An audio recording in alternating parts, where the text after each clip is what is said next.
आज पुनः गीता से सुनेंगे, कुछ गूढ़ बातों को समझने की कोशिश करेंगे।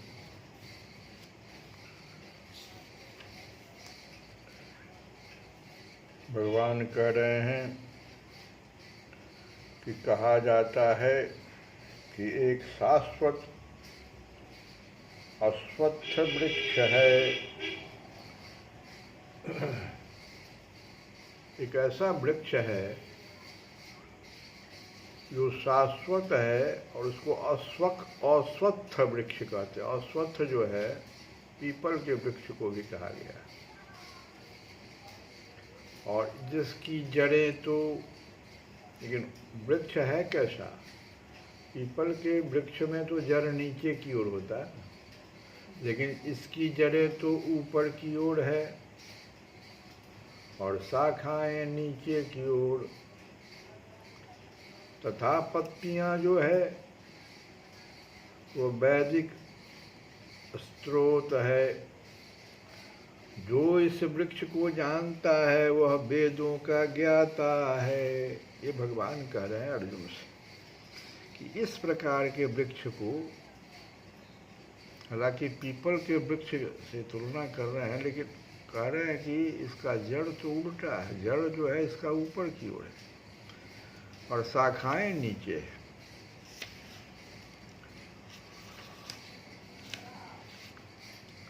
कहते हैं कि ऊर्ध्वमूलम अधः शाखम। ऊर्ध्वमूलम ऊपर की ओर जड़ें, मूलम मूल कहते हैं जड़ को। भगवान कह रहे हैं ऊर्ध्वमूलम अधः शाखम, और शाखा नीचे की ओर। अश्वत्थम प्राहु अव्ययम। अव्ययम कहते हैं शाश्वत है, ये वृक्ष शाश्वत है। कौन सा ऐसा वृक्ष हो सकता है जिसको कि अश्वत्थ वृक्ष कह रहे हैं भगवान। संस्कृत में अश्वत्थ वृक्ष तो पीपल को कहा जाता है, लेकिन इसका जड़ तो ऊपर की ओर है और शाखाएं नीचे की ओर है। इतना ही नहीं, छंदांसि, वैदिक स्त्रोत छंदांसि, यस्य पर्णानि, इसके पत्ते हैं, यह तम वेद सह वेदवित्, जो कोई इसको जान गया है, इस वृक्ष को जानता है, वही वेदों का ज्ञाता कहलाता है।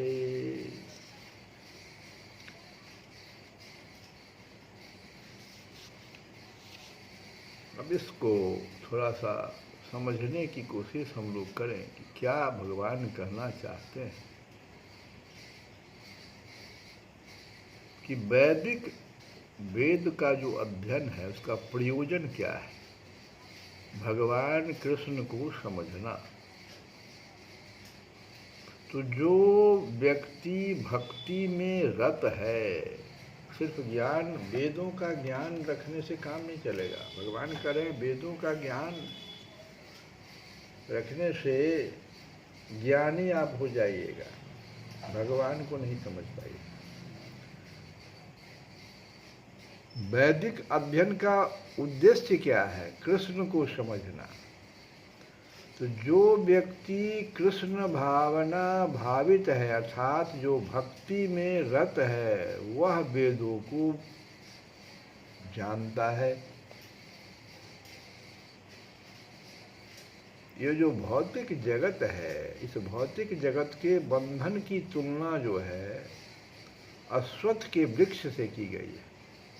जो व्यक्ति सकाम कर्मों में लगा है, तो सकाम कर्म में आप लग गए तो फिर क्या होगा? इस वृक्ष का कोई अंत नहीं मिलेगा। वह एक शाखा से दूसरी में और दूसरी से तीसरी में घूमता रहता है। इस जगत रूपी वृक्ष का कोई अंत नहीं है, और जो इस वृक्ष में आसक्ति जिसकी हो गई, उसकी मुक्ति की कोई संभावना नहीं है। वैदिक स्रोत जो होते हैं वो आत्मोन्नति के लिए है, वे ही इस वृक्ष के पत्ते हैं। इस वृक्ष की जड़ें ऊपर की ओर बढ़ती है, क्योंकि वे इस ब्रह्मांड के सर्वोच्च लोक से प्रारंभ होती है, जहाँ पर ब्रह्मा स्थित है, इसीलिए ऊपर की ओर जड़ है। ब्रह्मा तो ऊपर है, तो इस जगत की उत्पत्ति तो वहाँ से हुई है, ब्रह्मा से हुई। यदि कोई इस मोह रूपी अविनाशी वृक्ष को समझ लेता है तो वह इससे बाहर निकल सकता है। बाहर निकलने की इस विधि को जानना आवश्यक है। वैसे तो गीता में भगवान भवबंधन से निकलने की कई विधियां बताए हैं, लेकिन भगवान स्पष्ट घोषणा कर दिए हैं इसी गीता में कि भगवत भक्ति ही सर्वोत्कृष्ट विधि है। भगवत भक्ति ही सर्वोत्कृष्ट विधि है। भगवान की भक्ति को प्राप्त कर, और कलयुग केवल नाम आधारा, कोई उपाय नहीं है। नाम में और मंत्र में अंतर समझते हुए नाम को, और देवरा बाबा बराबर ये कहते थे कि नाम तो जिह्वा पर नाचना चाहिए, जैसे डांस वो करता है तो उसका देखो कैसे उसका शरीर स्पंदन करता है, वैसे नाम जिह्वा पर डांस करना चाहिए। तो उस नाम का जो रूप है, स्वरूप है, जिस नाम को आप जप रहे हैं, कृष्ण नाम हो, राम का नाम हो, माता का नाम हो, शिव का नाम हो, आप जो जो जिनको इष्ट, जो आपको प्रिय लग रहा है, नाम को आप जपिए, लेकिन उनका स्वरूप आपके हृदय में उस समय में आना चाहिए। ये नहीं कि हम नाम जप रहे हैं और अभी जिस वृक्ष की चर्चा हो रही है, आप कोई सकाम उस समय में जगत में चले गए तो कोई अंत नहीं मिलेगा, एक शाखा से दूसरा, दूसरा से तीसरा, बस घूमते रहिएगा, नाम जिह्वा पर चलेगा और आप कहीं दूसरे जगह, मन आपका दूसरे जगह घूमेगा। ऐसा कहते हैं नहीं करना। इसको, इस वृक्ष के बारे में हम लोग और भी कल की कथा में समझने की कोशिश करेंगे। अभी तो एक विनय पत्रिका से हम लोग तुलसी बाबा का बहुत सुंदर, तुलसी बाबा के भजन पे हमारा बहुत ही मन प्रसन्न हो जाता है, क्योंकि भगवान के भगवान को हमेशा तुलसी बाबा अपने मन की बात ही कहते हैं कि मन मुझे बड़ा परेशान कर रहा है। हे राम जी, यदि आप मुझे त्याग भी देंगे तो भी मैं आपको नहीं छोड़ूंगा, जो तुम त्यागो राम।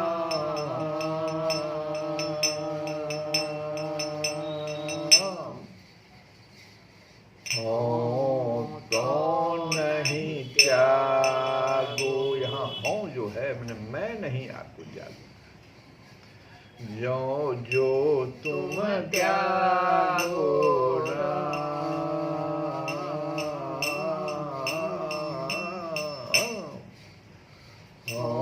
तो नहीं त्यागो। क्यों? तो भी मैं आपको नहीं त्यागूंगा। हे राम जी, यदि आप मुझे त्याग भी देंगे तो भी मैं आपको नहीं त्यागूंगा, क्योंकि परिहरि पाए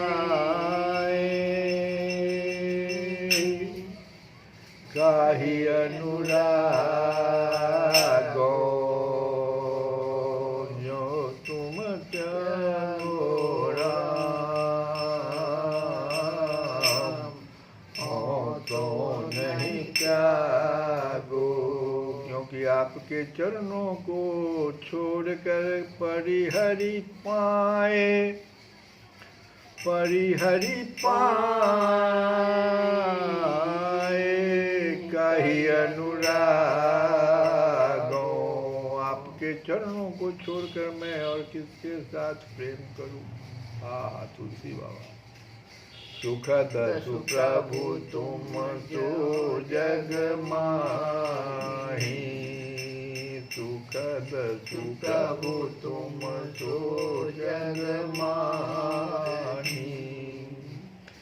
श्रवण नयन मन गोचर नाहि, श्रवण नयन मन गोचर नाहि। आपके समान सुख देने वाला सुंदर स्वामी संसार में आज तक न कानों से सुना है, न आँखों से देखा है, और न मन से अनुमान में ही आता है। सुखद सुप्रभु तुम सो जग माही, श्रवण नयन मन गोचर नाहि। हों जर जी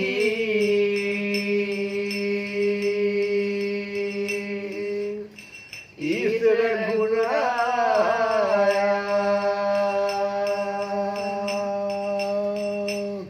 तुलसी बाबा, कहते हैं कि हों जर जीव।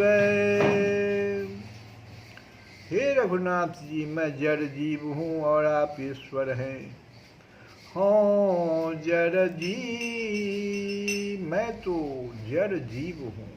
हों जड़ जीव, और आप कौन है? तो ईश रघुराया, आप ईश्वर हैं। तुम मायापति हो बस माया।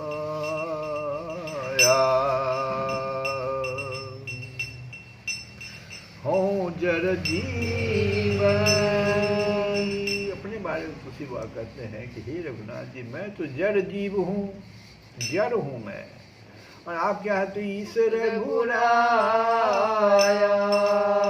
आप ईश्वर हैं। तो और क्या? तुम मायापति हो, और आप मायापति हैं। आप माया के स्वामी हैं, माया आपके वश में है। लेकिन हों बस माया, हों बस माया, मैं तो माया के बस में हूँ। तो आगे क्या कहते हैं फिर? हों तो कुयाचक, हों तो पूजाचक, मैं तो एक कृतज्ञ भिखमंगा हूँ। पूजाचक कहते भिखमंगा। हों तो पूजाचक, लेकिन आप क्या है? स्वामी सुदाता, आप बड़े उदार स्वामी हैं। हों कपूत,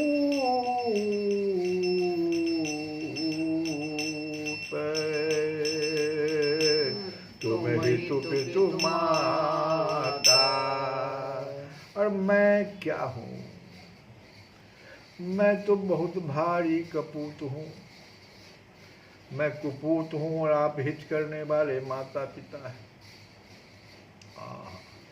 हों तो कुजाचक स्वामी सुदाता, हों कुपूत तुम हित पितु माता।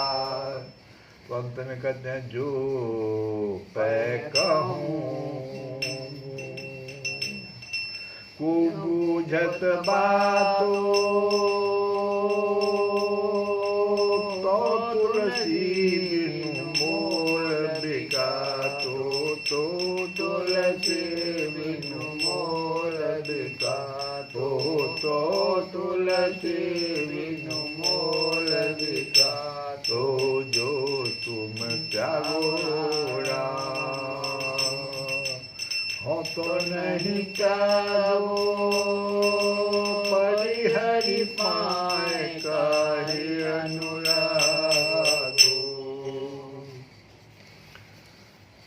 क्या सुंदरता है भजन में। कहते यदि कहीं कोई भी मेरी बात पूछता तो वह तुलसीदास बिना ही मूल बिक जाता है। यदि कहीं कोई भी मेरी बात पूछता तो यह तुलसीदास बिना ही मूल उसके हाथ बिक जाता। परंतु आपके सिवा मुझ सरीखे नीच को कौन रखता है। अतः मैं आपको कभी नहीं छोड़ूंगा। हे राम जी, यदि आप मुझे त्याग भी देंगे तो भी मैं आपको नहीं छोड़ूंगा। श्री कृष्ण गोविंद हरे मुरारे, हे नाथ नारायण वासुदेव।